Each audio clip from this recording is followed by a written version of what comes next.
On parle pas beaucoup de lui, mais Burak Yılmaz, c'est quand même quelque chose cette saison au LOSC. Là, sur les 7 derniers matchs, il reste sur 6 buts et 2 passes décisives. Et celle de ce soir, franchement, on vous invite à la voir, c'est grande classe.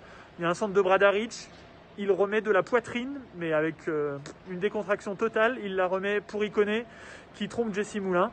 Donc c'est le but du 1 partout. Et Yılmaz, quand même, il faut savoir qu'il a 35 ans, qu'il est arrivé libre cet été. Jusque-là, il avait fait 7 clubs turcs, une seule saison hors de Turquie. C'était en Chine, en 2016-2017. Franchement, énorme coup du LOSC. On ne se souvient pas d'un joueur arrivé libre dans un gros club du championnat avec un tel impact. Franchement, c'est dur de se souvenir d'un penalty aussi bizarre en Ligue 1. On va vous décrire l'action. Donc c'est un long ballon de Bouanga en profondeur. Il y a 2 rebonds et Bradarić veut faire une remise pour son gardien Mike Maignan, mais il met une petite balle de la tête un peu trop molle. Et surtout, derrière, il fait un peu obstruction avec les jambes et avec le bras sur Khazri, qui est très malin sur le coup, évidemment. Bon, Galtier, tout de suite, l'annonce en conf de presse.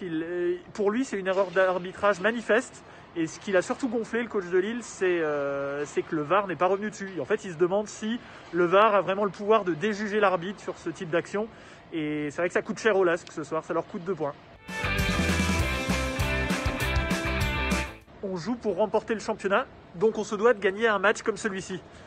Eh bien, ça fait plaisir d'avoir un tel discours. Là, ça vient de Sven Botman. Bon, c'est vrai que ça tranche avec nos joueurs français qui sont pas coutumiers de ce type de déclaration dans un championnat où le PSG rafle tout depuis si longtemps. Mais voilà, le défenseur néerlandais du LOSC l'a dit ce soir. Clairement, pour lui, c'est une contre-performance parce que le LOSC joue le titre.